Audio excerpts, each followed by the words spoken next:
evangelista, ele que é o coordenador do movimento do ODS do Ceará, é um grande parceiro, um grande amigo. Ele também, ele é professor, 25 anos como professor, ele trabalhou com educação fundamental, educação superior, ensino à distância pelo SENAC, pelo SESC, pelo SEBRAE, e também na área social. Trabalhou como gestor de projetos sociais e proteção social. Ele é um profissional assim de um gabarito excepcional, ele é especialista em projetos e ele é um grande parceiro nessa batalha com o movimento nacional. Ele representa a coordenação nacional e lá no Ceará. Então, João, é com muito prazer que eu te recebo e te agradeço pela sua participação, pelo carinho, né, do seu sim, tudo aos 45 do segundo tempo, mas o mundo está assim, né, tão corrido, tudo tão rápido, né, e a gente precisa estar atuando dessa forma. Querido, o nosso tema hoje é um tema que vai falar de mobilizar, né, em tempos de crise, porque nós vamos passar por essa crise do Covid, mas nós não deixaremos de ter crise, né? Outras crises virão. A gente espera que não seja dessa magnitude, porque, infelizmente, essa grande lição vai ficar e vai passar, e a gente só vai lembrar disso como uma experiência vivida. Então, meu amigo, eu quero que você fale um pouco dessa sua experiência e, para quem está nos assistindo, como é que a gente pode mobilizar em momentos de crise. Mobilizar, né? Em tempos de crise, porque nós vamos passar por essa crise do Covid, mas nós não deixaremos de ter crise, né? Outras crises virão. A gente espera que não seja dessa magnitude, porque, infelizmente, essa grande lição vai ficar e vai passar, e a gente só vai lembrar disso como experiência. Então, meu amigo, eu quero que você fale um pouco dessa sua experiência e para quem está nos assistindo, como é que a gente pode mobilizar em momentos de crise. Gente, tentando ótimo. Muito obrigado a todos que estão aqui presentes, né? Obrigado pela participação de todos vocês, porque é importante a gente encontrar pessoas que nos apoiem nessa causa, na causa do bem. E aí, então, eu vou falar um pouco sobre, nesse momento de crise, o que é importante essa mobilização, né? Em primeiro lugar, é pensar na questão de que nós todos estamos envolvidos, né, numa...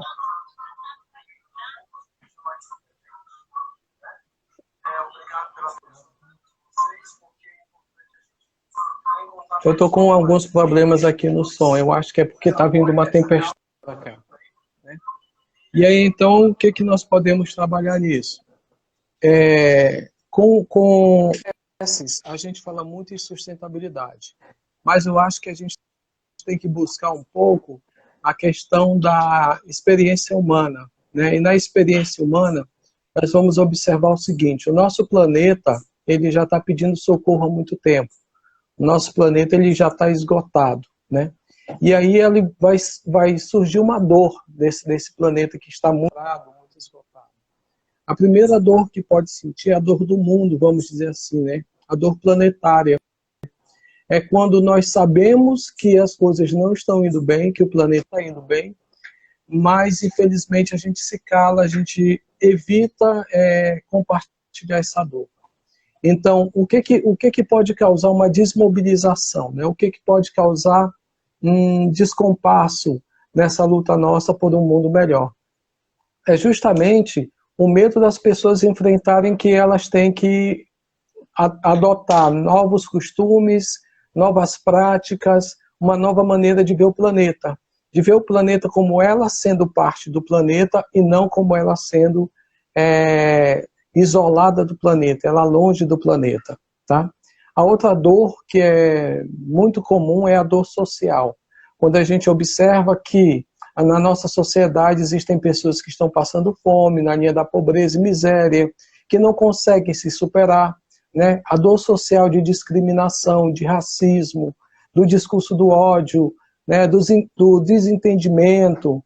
Então toda essa dor, ela se acumula e desmobiliza. Muita gente fica com medo de se mobilizar, de fazer alguma coisa, por causa dessa dor social. Então, é melhor eu ver isso tudo calado, eu passar na rua, olhar o pessoal, o mendigo no chão, né? E fazer de conta que nada está acontecendo. e não encarar essa dor que você tem a responsabilidade de transformar na sociedade.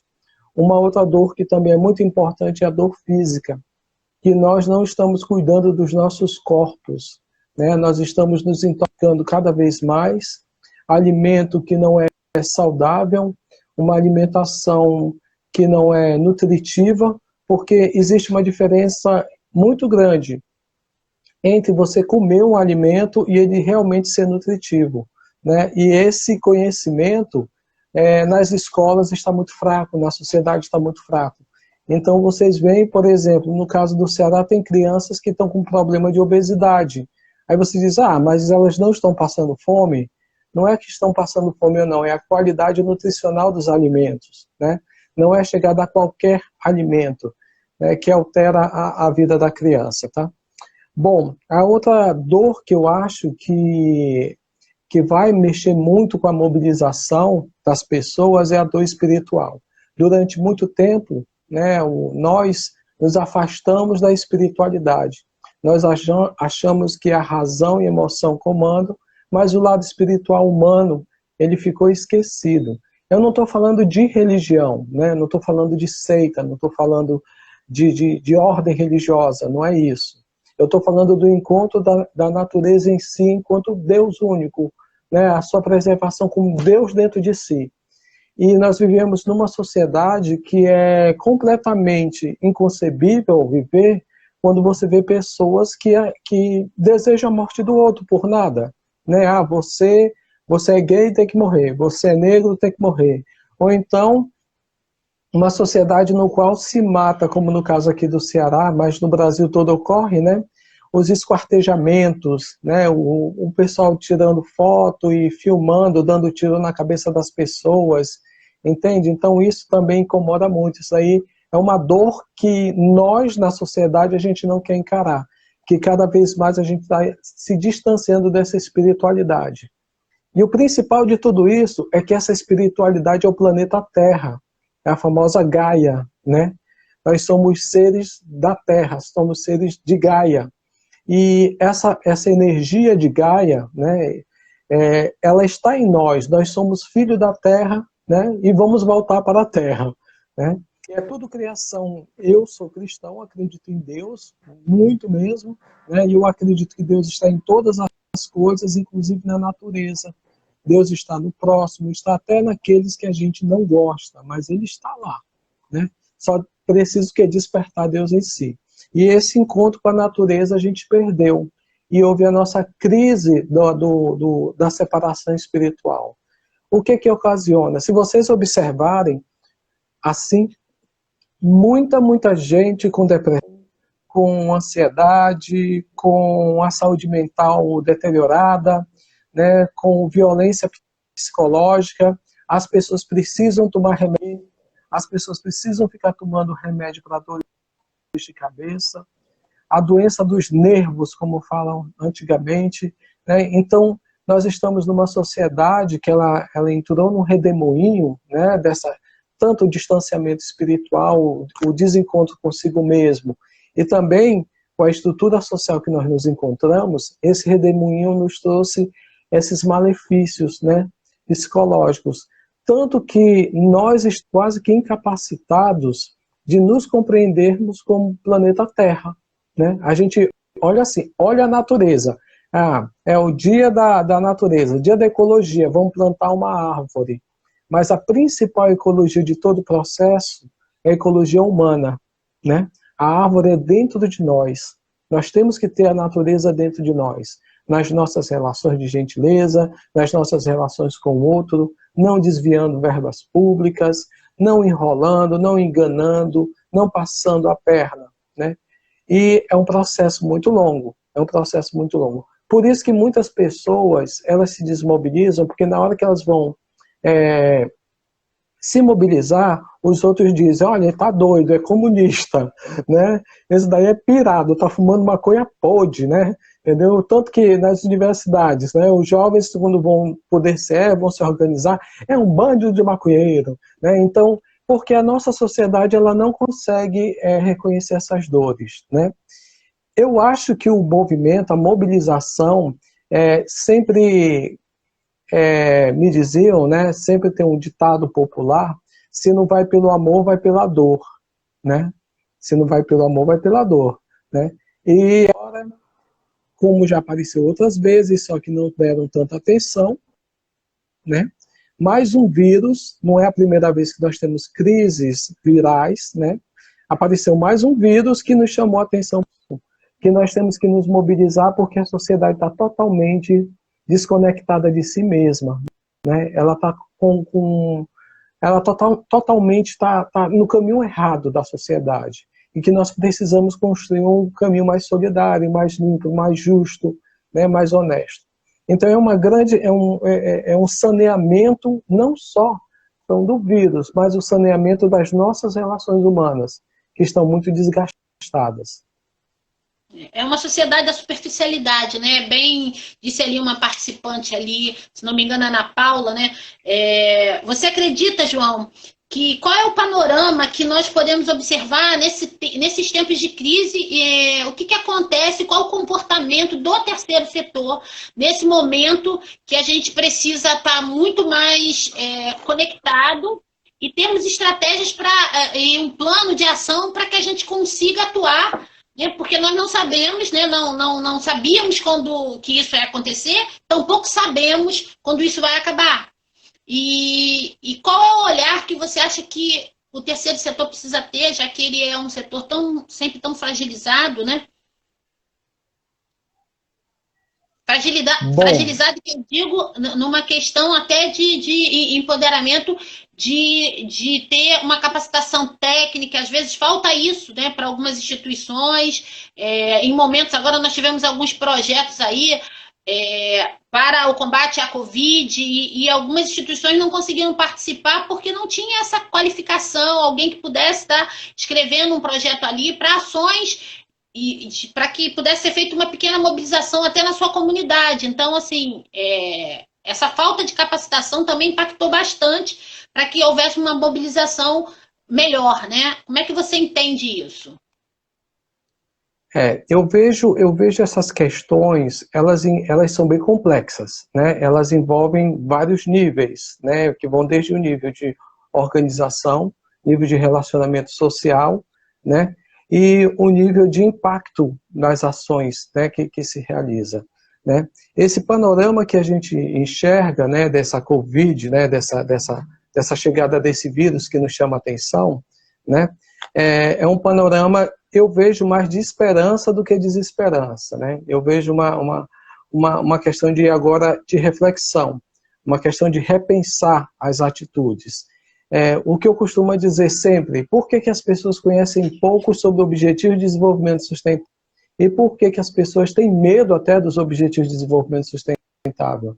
Porque simplesmente o desconhecimento, né, e a desconexão de si mesmo faz com que a pessoa se afaste, né, desse conhecimento de desenvolvimento sustentável.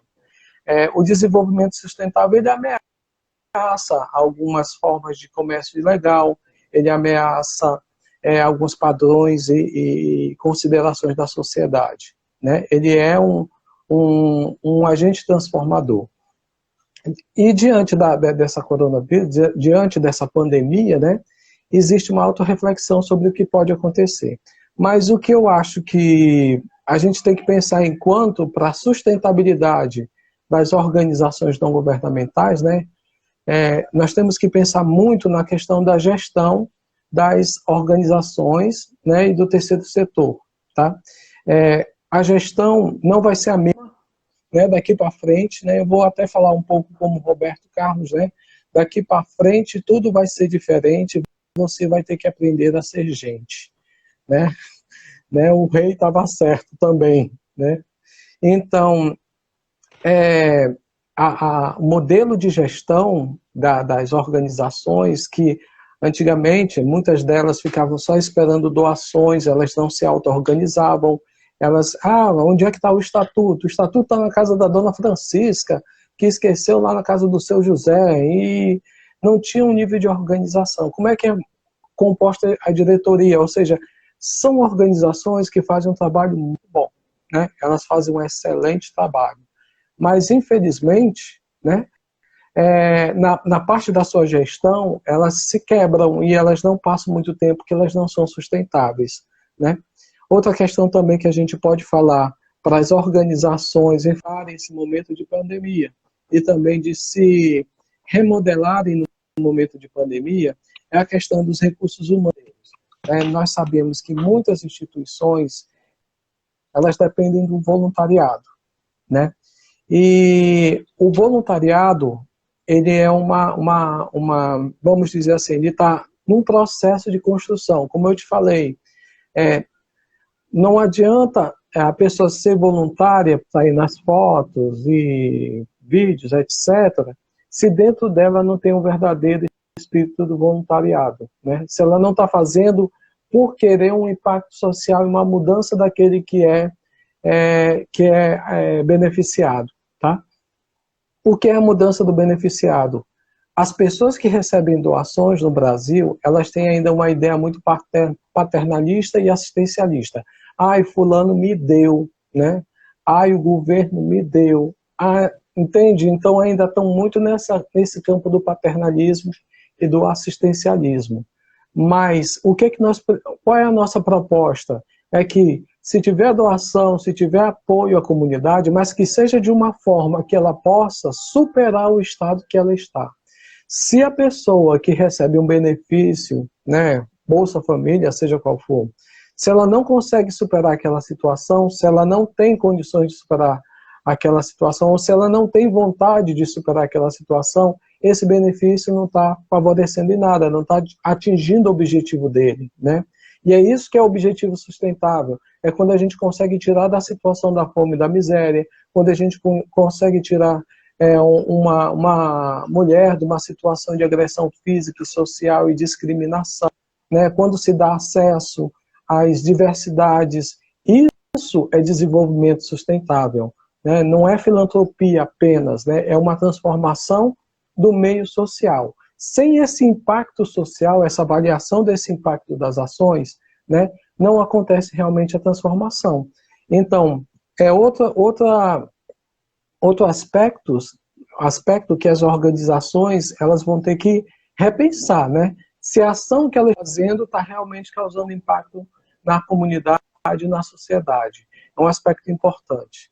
Outro aspecto também é da captação de recursos, como eu falei anteriormente, um pedaço. Muita associação, que eu trabalho com muitas associações, geralmente elas chegam para mim e dizem assim, ninguém dá apoio, ajuda, ninguém apoia, por isso que a gente vai desistir, é só a gente se matando o dia todo, etc. Né? Mas elas não procuram se organizar com estratégias de captação de recursos. Eu poderia falar muitas aqui estratégias, mas eu vou dar um exemplo de vou contar uma historinha muito boa, né? A historinha da Ação da Cidadania. A Ação da Cidadania, ela já vem de muito tempo, 27 anos, né? É uma instituição sustentável, e a Ação da Cidadania, ela consegue captar recursos para outras organizações, né? Ela consegue mobilizar esforços, recursos para outras mobilizações. Atualmente, a Ação da Cidadania está mandando, né, está enviando donativos para todos os estados brasileiros, né?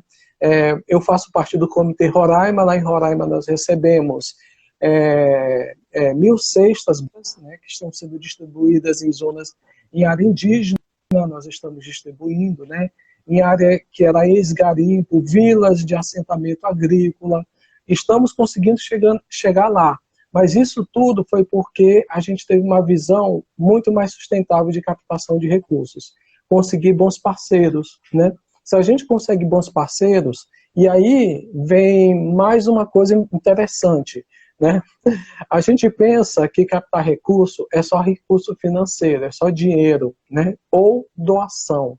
Gente, um dos maiores recursos que qualquer organização pode ter é justamente o intelectual, o capital intelectual. São pessoas que pensam e agem. São pessoas que conseguem encontrar estratégias criativas. Esse é o maior recurso que pode conseguir, né? Voluntários que chegam e põem a mão na massa, é o maior recurso, é de bater palma, né? Tem pessoas que trabalham durante anos, né? E elas são esse recurso fundamental para as organizações. João, você fez uma observação. Quando a gente fala em mobilização social, a gente precisa lembrar o seguinte: a mobilização social, ela é um instrumento de fortalecimento da cidadania ativa, de construção de uma sociedade democrática, gente. É um processo em que as pessoas e grupos são convocados a se unir em torno de um objetivo comum. E você falou uma coisa assim, João, imprescindível.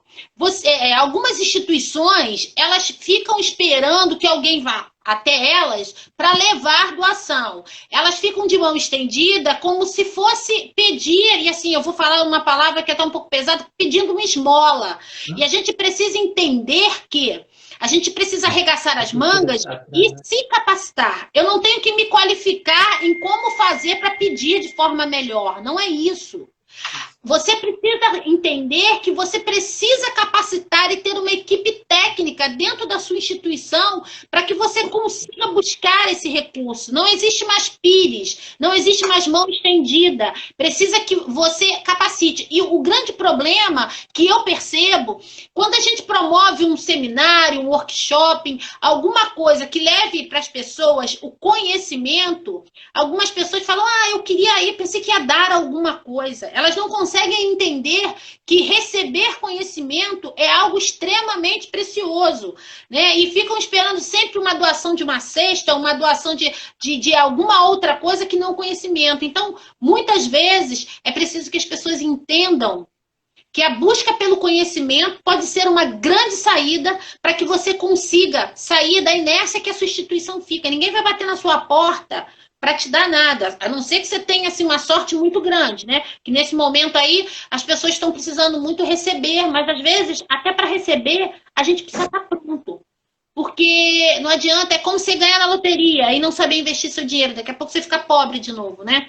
E ter uma instituição é você saber que você pode captar recursos, você ter sustentabilidade financeira, você se mobilizar, quer seja com uma equipe fixa, quer seja com uma equipe de voluntários, e os voluntários precisam aprender que no momento que a gente toma uma decisão de se voluntariar, né, de estar em uma causa, a gente precisa estar lá engajado por essa causa. Eu preciso entender que eu aqui estou ganhando conhecimento. Gente, é preciso que a gente entenda que hoje a grande ferramenta de transformação é o conhecimento. Sem ele, nós não vamos ir a lugar nenhum. Nós não vamos conseguir ter estratégias. Nós não vamos conseguir sair desse problema que a gente está. Porque vem outro problema e não estaremos prontos para enfrentá-los. Então, a gente tem que mobilizar, sim, a gente tem que se qualificar, sim, para que a gente consiga estar pronto para qualquer momento de crise. E eu posso te dizer isso, João, poucas instituições estão conseguindo se manter ativa, porque elas não conseguem nem... Estão batendo cabeça. Onde é que tem alguém dando alguma coisa para eu ir buscar? Né? Elas não tinham cadastro em lugar nenhum, elas não tinham se preparado para nada, e elas estão sempre com aquele discurso, minha instituição está sempre esquecida. Às vezes a gente mesmo esqueceu a nossa instituição, esqueceu de levar aquela marca, de levar aquela bandeira, de mostrar para que você veio, porque ninguém vai conhecer a sua instituição se você não sair do seu lugar lá onde você mora, e for buscar conhecimento, for buscar esse entrosamento com outras pessoas, fortalecer essa rede que é super importante, que tudo isso é uma forma de mobilizar para se fazer conhecido, porque quem não é visto não é lembrado, né, meu amigo? Então a gente precisa sair dessa inércia e parar de esperar que alguém traga. A gente precisa também aprender e lutar, e buscar, e capacitar e preparar a nossa instituição. E nos prepararmos, né?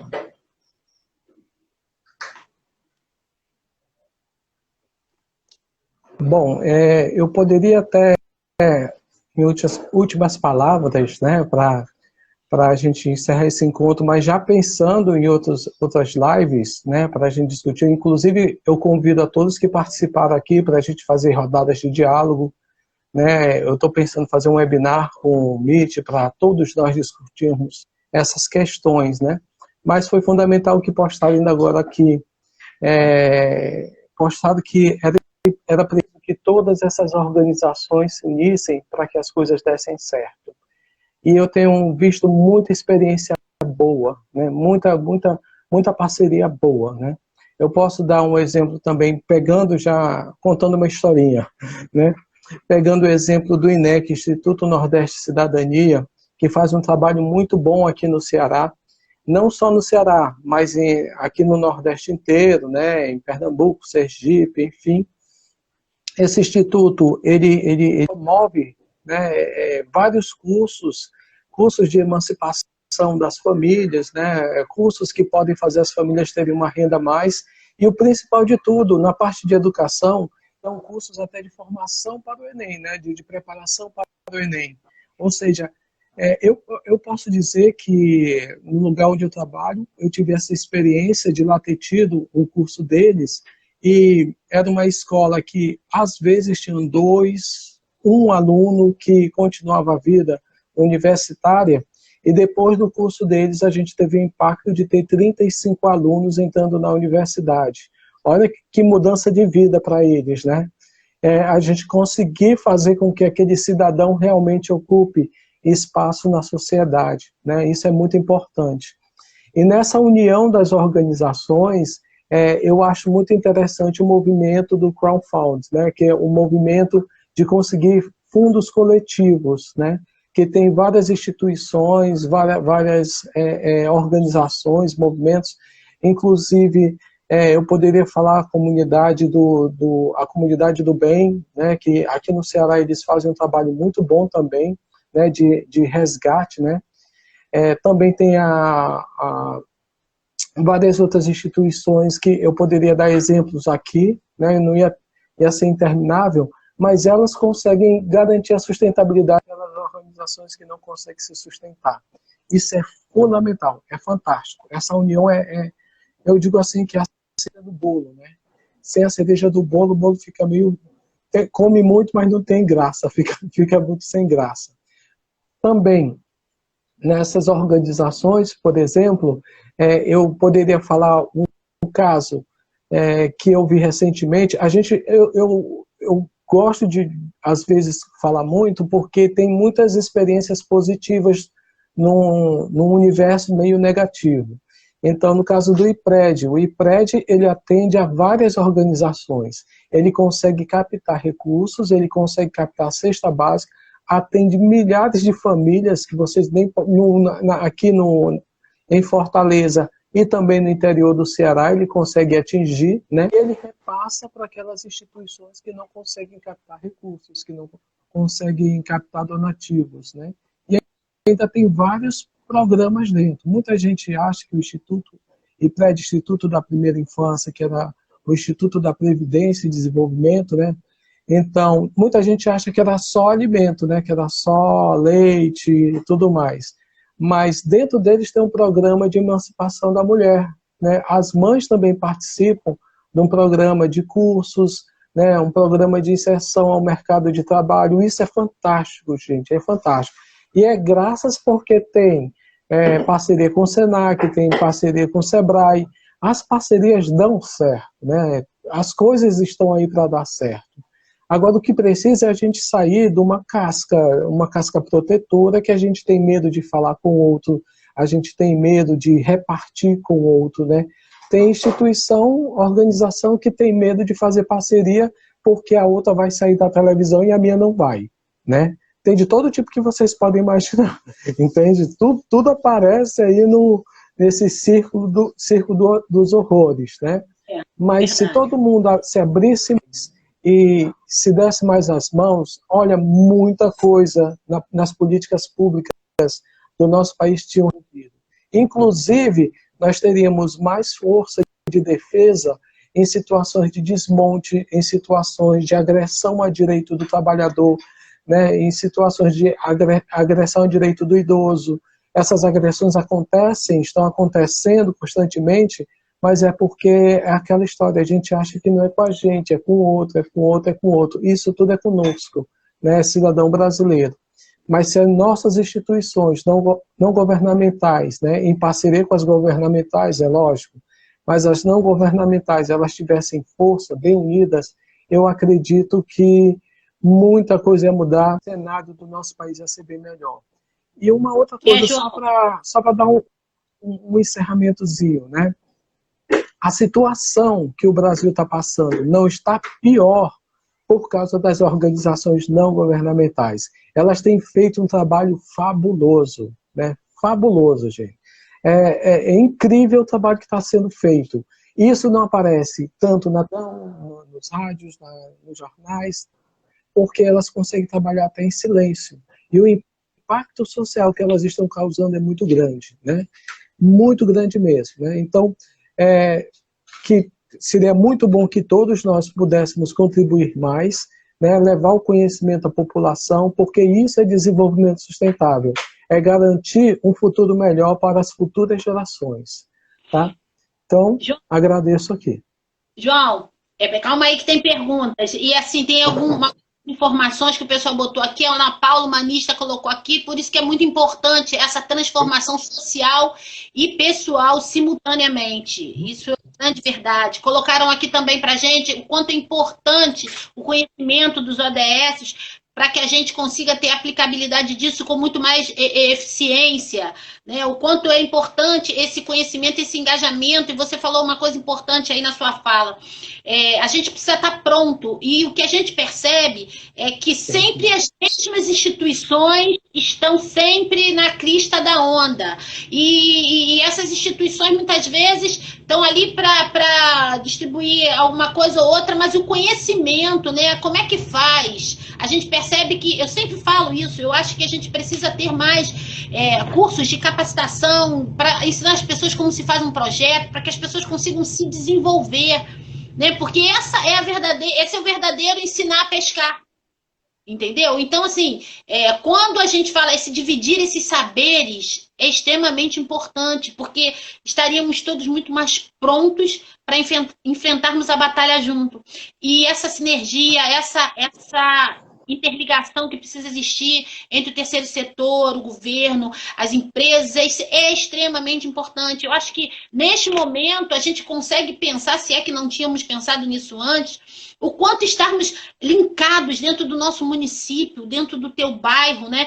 Quanto a gente tentou fortalecer o comerciante local para ajudar com que ele não quebrasse, né? Quanta coisa a gente está fazendo e pensando agora, porque a gente já podia ter feito, né? Vamos fortalecer o nosso comércio local, e às vezes a gente quer comprar de alguém a mesma coisa, e a gente tem procura saber, às vezes, o preço de um comércio que está ali no nosso bairro, dentro do nosso município. Então, é muito importante que, ao sairmos desse processo de pandemia, a gente consiga entender, vamos dialogar mais, vamos dialogar com os nossos pares, vamos fazer o objetivo das parcerias se tornar algo verdadeiro, vamos buscar, se a tua instituição, ninguém foi lá bater na tua porta, faz o contrário, sai da sua instituição e bate lá na porta daquela empresa dentro do seu bairro. As pessoas às vezes estão tão ocupadas, né? Ou se não estão, ou estão em alguma reunião, né? Porque o que não falta nesse país é reunião. A gente faz reunião para marcar reunião. Que a gente pudesse falar um pouco e dizer, olha, eu sou uma instituição que estou aqui no município, nosso trabalho é assim, assim, assim. Eu já fui a grandes empresas dar palestras e dizerem assim, ó, a gente quer investir mais aqui no nosso entorno, mas a gente não conhece uma instituição. E aí eu falo, o que está faltando para alguém sair dessa cadeira e começar a conhecer o seu entorno? Então, se as pessoas dentro das empresas estão muito ocupadas, não podem sair, saiam vocês das suas instituições e vai lá, bate na porta, diz quem você é, se apresenta. Entendeu?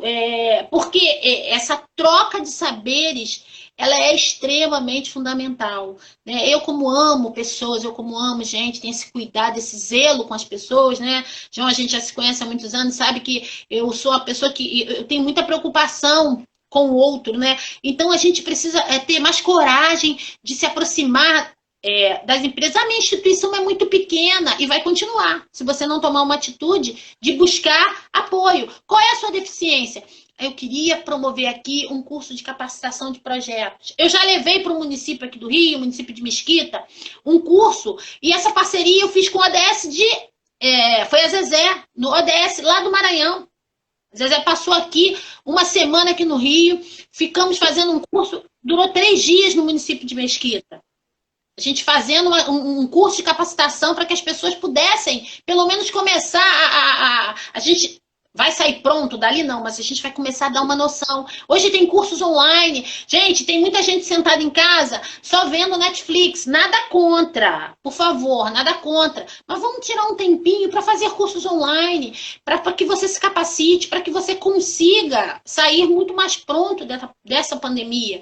Né? E aí fica pensando, como é que eu vou descobrir a pólvora? Não, você precisa descobrir dentro de você o que você pode fazer melhor, de que maneira você pode mobilizar, de que maneira você pode buscar caminhos. Quem são os seus pares? Onde eles estão?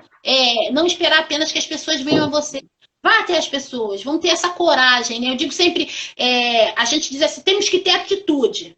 Mas eu sempre digo, antes da atitude, a gente tem que ter coragem. Muita coragem de tomar a atitude que a gente precisa tomar. E às vezes, quando a gente chega até o outro, a gente tem uma receptividade tão grande, às vezes acaba saindo muito melhor do que a gente esperava. Então, a gente precisa muito se abrir e buscar principalmente conhecimento, meu amigo. Você que é professor, eu sou professora, e a gente sabe que a maior ferramenta de transformação é o conhecimento. Então, as instituições que estão aí nos ouvindo, é muito legal a sua instituição distribuir cesta básica, porque quem tem fome tem pressa, né, meu amigo? Já dizia nosso querido Betinho. Mas a gente precisa ter pressa também de aprender, a gente precisa ter fome de sabedoria, porque só mesmo nos capacitando e aprendendo é que a gente vai conseguir sair dessa situação.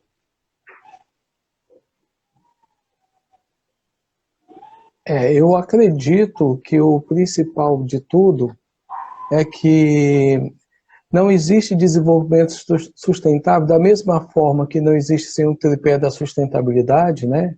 O social, o econômico e o ambiental.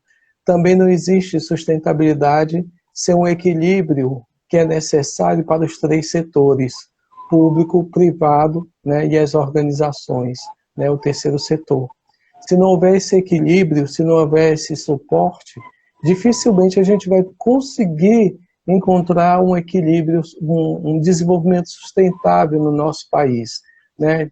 Dificilmente a gente vai conseguir acabar com a fome e a miséria, diminuir a fome e a miséria, né? Que é possível isso acontecer, acabar com a fome e a miséria é possível, né? Algumas alterações na estrutura, a gente consegue terminar com isso, acabar com isso, né? Se a gente não tiver o equilíbrio dos poderes, né, dificilmente a gente vai conseguir conquistar direitos, porque sempre um vai puxar para o outro, né, e a gente não vai conseguir esse desenvolvimento. E essa lição, essa aprendizagem, ela vem da escola, né, na formação dos futuros cidadãos, né, daqueles que vão, futuramente, né, até continuar a nossa caminhada. Se a gente caminhar agora nessa educação, da forma da educação como ela está sendo feita, uma educação que não está pensando na sustentabilidade nas gerações futuras. Se a gente continuar essa caminhada de uma educação equivocada, o resultado lá na frente, né, já está ruim agora, lá na frente vai ficar bem pior. Né? Mas se a gente... Porque o futuro ele é construído pelo agora, ele não é construído pelo amanhã. O amanhã não existe, certo? O mês que vem ainda não existe. Ele está na nossa imaginação que ele vai existir, né? Numa cadeia de...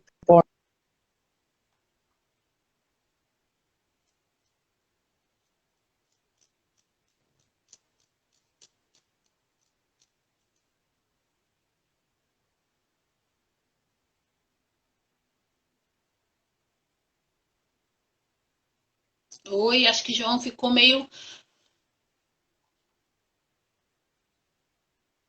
Vivendo hoje, reconhecendo hoje, a gente pode fazer um futuro melhor. Né? E é isso que eu desejo para o nosso movimento, eu desejo para as organizações. Né? Agradeço a participação de todos aqui nesse encontro fantástico que, inclusive, eu desejo várias vezes a gente continuar com vários especialistas, é um momento fundamental, né? E que nós utilizemos essa nova tecnologia. É outra grande mudança que vai acontecer nas relações. Vamos aprender a usar a tecnologia para o desenvolvimento de todos nós, para uma sociedade mais justa, uma sociedade mais equilibrada. A tecnologia antigamente a tecnologia parecia que era só para ter um celular bonito, ou só para ter um jogo eficiente, ou só para ter uma televisão de não sei quantas polegadas, né? A tecnologia era, vamos dizer assim, servente do consumo. Mas agora está vindo uma nova onda tecnológica, que é a tecnologia social, né? Essa tecnologia nossa de utilizar esses recursos que nos é oferecido para o desenvolvimento da nossa sociedade, para a construção de uma sociedade bem diferente, né? Então, que nós possamos ter vários encontros desses. Eu me sinto muito feliz em encontrar, né, amigos que deram notícias aqui. Estou dando tchau para eles aqui, ó, certo? Muito bacana, tá? Isso. E agradeço muito. Eu quero agradecer aos nossos amigos aí pelo Brasil, Socorro em Natal, Sâmara no Amazonas, pessoal de Sergipe, pessoal do Espírito Santo, Denise. Eu quero agradecer a participação aí, o Brasil aí na nossa live, e dizer que a gente vamos fazer outras lives com outros temas, com outros nobres convidados, grandes amigos, e vamos, nesse momento de pandemia, nos enchermos de informação, que é uma ferramenta que vai mudar muito, mudar a nossa forma de ver o mundo, a nossa forma de encarar novas batalhas, e dizer assim, João, muito obrigada pelo seu aceite, muito obrigada pela sua disponibilidade, né, pelas informações muito relevantes que você passou aqui, e dizer assim, estamos juntos, meu amigo. Nesse momento, hoje é o Ceará e o Rio de Janeiro aí de mãos dadas para levar informação para o Brasil todo. Agradecer aos amigos que participaram da live, agradecer a todo o Brasil que esteve aí presente, e gente de cada canto desse Brasil hoje participando conosco. Um beijo grande, muito obrigada, e meu carinho para todo mundo aí que assistiu, gente. Até a próxima!